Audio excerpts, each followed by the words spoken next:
আমরা হলাম আল্লাহর ঘোষণা অনুযায়ী পৃথিবীর শ্রেষ্ঠ জাতি। আল্লাহ তাআলা বলছেন খায়র উম্মত। খায়র মানে কি? ভালো। পৃথিবীতে আরো উম্মত গত হয়ে গেছেন, প্রত্যেক নবী নিজের অনুগামীদেরকে ছেড়ে গেছেন, তারা সব আলাদা আলাদা আলাদা আলাদা উম্মত। তেমনি আমরাও একটা উম্মত। আমাদের আদি পিতা হযরত আদমের অনুগামী যারা, তাদেরকে রব্বুল আলামিন উত্তম উম্মত বলে ঘোষণা করেননি। হযরত ইব্রাহিম আলাইহিস সালাতু ওয়াস সালাম জাতির জনক, তিনি যে এতগুলো নিদর্শন দুনিয়ার মাটিতে ছেড়ে গেছেন, তার মতো একজন মহান পয়গম্বরের উম্মতকে আল্লাহ তাআলা শ্রেষ্ঠ উম্মত বলে ঘোষণা করেননি। মাঝখানে আরো অনেক নবী গত হয়ে গেছেন, সবশেষে আখেরি পয়গম্বর রহমাতুল্লিল আলামিন জনাবে মুহাম্মদুর রাসূলুল্লাহ সাল্লাল্লাহু আলাইহি ওয়াসাল্লামের উম্মতকে আল্লাহ তাআলা শ্রেষ্ঠ উম্মত, খায়র উম্মত বলে ঘোষণা করেছেন। কেন কেন আপনি এত ইজ্জত পেলেন, সম্মানটা পেলেন? অথচ আমরা তো সহি হাদিস মূলে বাঁচি 60 থেকে 70 বছর। এই উম্মতের জন্য রব্বুল আলামিন আয়ু নির্ধারণ করে দিয়েছেন। আমরা তো ইবাদত করি কম। আমরা যদি 70 বছর বাঁচি তো 15 বছর গোড়ার দিকে মাইনাস, তাহলে বাকি দিন গোটা আমরা ইবাদতে কাটালাম। হযরত ইব্রাহিম আলাইহিস সালাতু ওয়াস সালাম এবং তার উম্মতরা 200-250 বছর করে বেঁচেছেন। তারা এত লম্বা সময় ধরে নামাজ, রোজা, হজ, যাকাত করেছেন। হযরত আদমের যেগুলো উম্মত, তারা 1000 বছর, 800 বছর, 900 বছর বেঁচেছেন এবং তাদের মতো করে তারা আল্লাহর ইবাদত করে মরেছেন। তাহলে ওরা এত লম্বা চওড়া ইবাদত করে মরছেন, আর আমরা এত শর্ট সময় ইবাদত করে মরছি। তো তাদের ইবাদতের সামনে আমাদের ইবাদত কতটা? তথাপি রব্বুল আলামিন এই 60 বছরের এক বান্দাকে বা এই উম্মতকে তিনি বলছেন তোমরা শ্রেষ্ঠ উম্মত। এটা কিসের জন্য রব্বুল আলামিন এতটা প্রাপ্য আমাদেরকে দিলেন? এর পেছনে একটা কথা মাথায় রাখবেন। কয়েকটা কথার ভেতরে যেটা মেন কথা সেটা আপনাকে বলছি।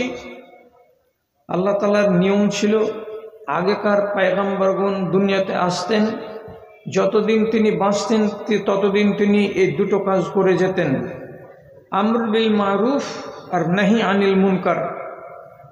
ভালো কাজে আদেশ দান, মন্দ কাজে নিষেধ করুন। এই দুটো কাজ করতেন কারা? তো আম্বিয়া। যখন নবী মরে যেতেন সেই কাজ স্থগিত হয়ে যেত। এবার ওই আগেকার নবীর ছেড়ে যাওয়া আদর্শগুলো যেভাবে যতদিন মানুষ পেরেছে টিকিয়ে রেখেছে, আস্তে আস্তে আস্তে আস্তে আস্তে বিলীন হয়ে গেছে। আবার নতুন নবী এসেছেন, নতুন নবী আবার সেই কাজ চালু করেছেন। কিন্তু নবী মরে যাওয়ার পরে কোন উম্মতকে রব্বুল আলামিন এই কাজের দায়িত্ব দেননি। নবী ইব্রাহিম মারা গেলেন, তো ইব্রাহিম নবীর উম্মত তোমরা এই কাজ করবে। নবী নূহ মারা গেলেন, তো তারপরে তার উম্মত যারা থেকে গেলে তোমরা এই কাজটা চালিয়ে যাবে। এইরকম আদেশ আল্লাহ তাআলা করেননি। ওরা ছিল আজাদ। নবীর ছেড়ে যাওয়া কথাগুলোকে যতদূর পেরেছে মেনেছে, আস্তে আস্তে বিলীন করে দিয়েছে। কিন্তু আখেরি নবী দুনিয়াতে এলেন, তারপরে তিনি তার 63 বছরের জীবনকে ক্ষয় করে দিয়ে যখন চলে গেলেন, রব্বুল আলামিন এই উম্মতকে এইটুকু সম্মান দিয়ে গেলেন, যেটা নবীজি আমাদের জন্য ছেড়ে গেলেন, বলে গেলেন, দিয়ে গেলেন। এটা হচ্ছে দাওয়াত এবং তাবলীগের কাজ। অর্থাৎ নবীর অবর্তমানে এই কাজ চালিয়ে যাবে উম্মতেরা। এই কাজ থেকে কেউ নিজেকে নিস্তার পাবে না, আর কেউ নিজেকে বলবে না যে আমি মুক্ত, আমাকে আমর বিল মারুফ আর নাহি আনিল মুনকার করতে হবে না। এ কথাটা কেউ বলতে পারবে না।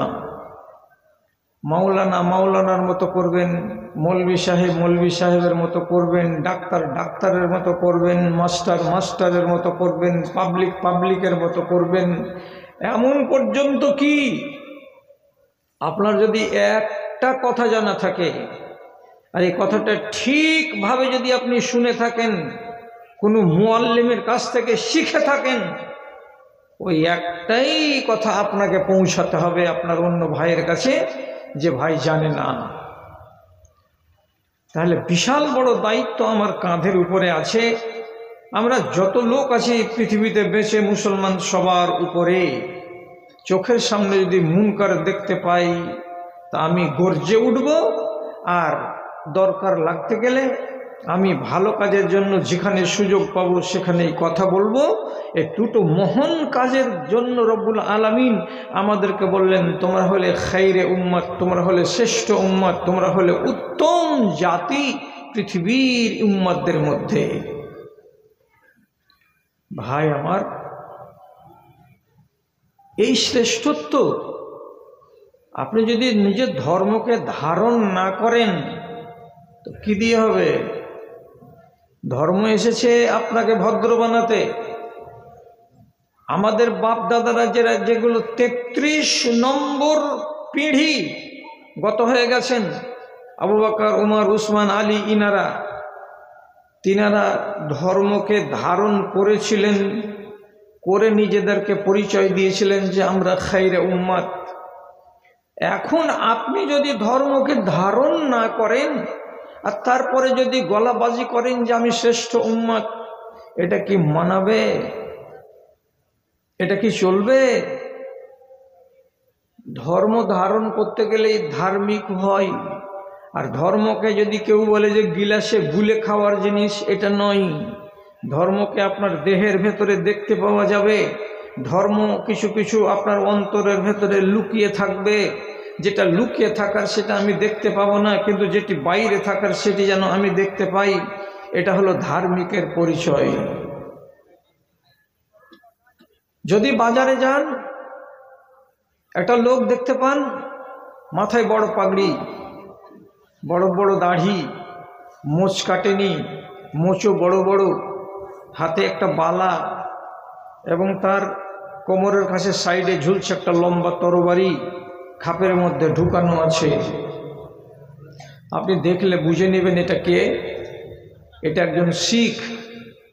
সে তার নিজের ধর্মকে ধারণ করে আছে বলে আপনি ওকে চিনে নিলেন যে এটা শিখ ধর্মের লোক। আমি যেন আপনাকে চিনতে পারি, যখন আমি ধুলিয়ান বাজারে কোনো এক দোকানে গিয়ে বসবো, আমি ট্রেনে গিয়ে যখন সিটে বসবো, আপনার ডানে আর আমার বামে, আপনাকে দেখে আমি যেন বলতে পারি এই লোকটা হচ্ছে মুসলমান। কি দেখে বলবো? আপনি ধর্মকে ধারণ করবেন তা দেখে আমি বলবো। কিন্তু পরিস্থিতি কি তাই? আজ কি এইরকম সিচুয়েশন আছে যে আমার ডানে আমার বামে, দোকানে পাটে, হাটে মাঠে ঘাটে বাজারে, সর্বত্রই এত হাজার হাজার লক্ষ লক্ষ মুসলমান, কিন্তু আপনার বুকে কতটুকু আলো আছে, আপনার চোখে এতটুকু জ্যোতি আছে, আপনি বলতে পারবেন সাহস করে যে এটা আমার জাতি, এবং এক একটা সালাম দিই আসসালামু আলাইকুম বলে? অবস্থা এরকম নয়। মানুষ ধর্মকে ধারণ করে না। যদি এটা না থাকে তাহলে পরে জেনে রাখবেন আপনি নিজের যেটা সার্টিফিকেট পেয়েছিলেন সেটা আপনার হাতছাড়া হয়ে যাবে। আমি বলছি না, হযরত উমর ফারুক রাদিয়াল্লাহু তাআলা আনহু এই উম্মতে মুহাম্মাদীর দ্বিতীয় শ্রেষ্ঠ ব্যক্তি হযরত উমর রাদিয়াল্লাহু তাআলা আনহু বলছেন, তার কথাটা তো কমসে কম মানুন। উনি নিজে বলছেন, কুন্না আযাল্লা কওমিন আযানাল্লাহু বিল ইসলাম, আমরা ছিলাম সবচাইতে ঘৃণিত জাতি আল্লাহর দুনিয়ায়, আমরা ছিলাম সবচাইতে লাঞ্ছিত জাতি আল্লাহর দুনিয়ায়। আমাদের মতো অসভ্য, আমাদের মতো বর্বর, আমাদের মতো ছোট লোক আল্লাহর দুনিয়াতে একটাও আর কেউ ছিল না। আমরা এমন কোন কাজটা আছে দুনিয়াতে যেগুলো আমরা করতাম না?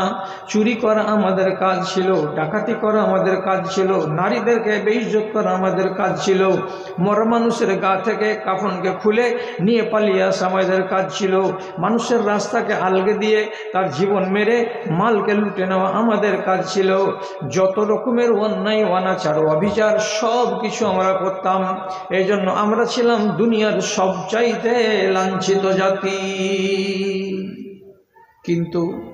কিন্তু 13 বছরের মক্কি জিন্দেগি আর মদিনার 10 বছরের মাদানী জিন্দেগি, রাসূলুল্লাহর এই 23 বছরের জিন্দেগিতে আমরা নিজেদেরকে বদলে নিলাম।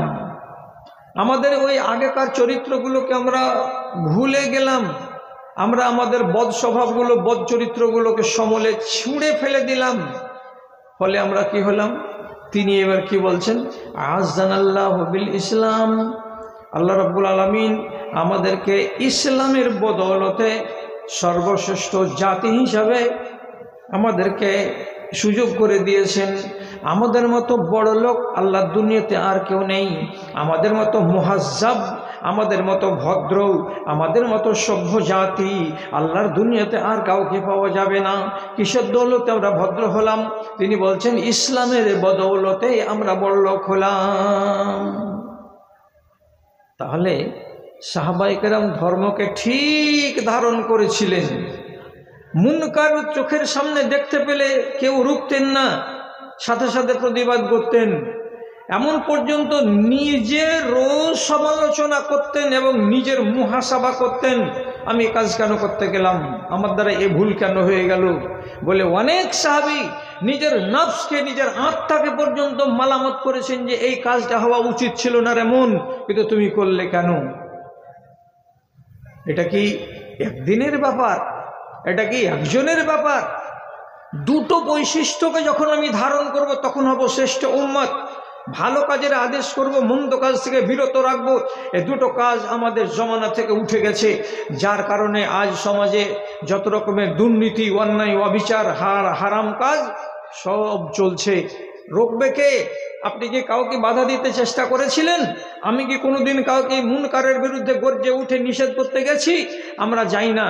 জেনে রাখবেন, একটা অন্যায় কাজ যদি গোটা গ্রামবাসী দেখে দেখে দেখে দেখে দেখে অভ্যস্ত হয়ে যায়, 3 থেকে 4 বছরের মাথায় সে অন্যায় কাজটা নেই হয়ে যায়। একটা মুনকার কাজ, একটা ঘৃণিত কাজ, যেই কাজটাকে হয়তো একজন লোক করলো, 2 জন লোক করলো, 3 জন লোক করলো, প্রথম খারাপ লাগলো, কেউ তাদেরকে বাধা দিতে গেল না। তো যদি মানুষ নীরবতা পালন করে আর মুনকারের বিরুদ্ধে যদি দেশ গর্জে না উঠে, সমাজ গর্জে না উঠে, তাহলে সেই মুনকারটা 5 থেকে 7 বছরের মাথায় স্বাভাবিক নিয়ম হিসেবে দেখা দেবে, মানুষকে আর খারাপ লাগবে না। এটাই নিয়ম।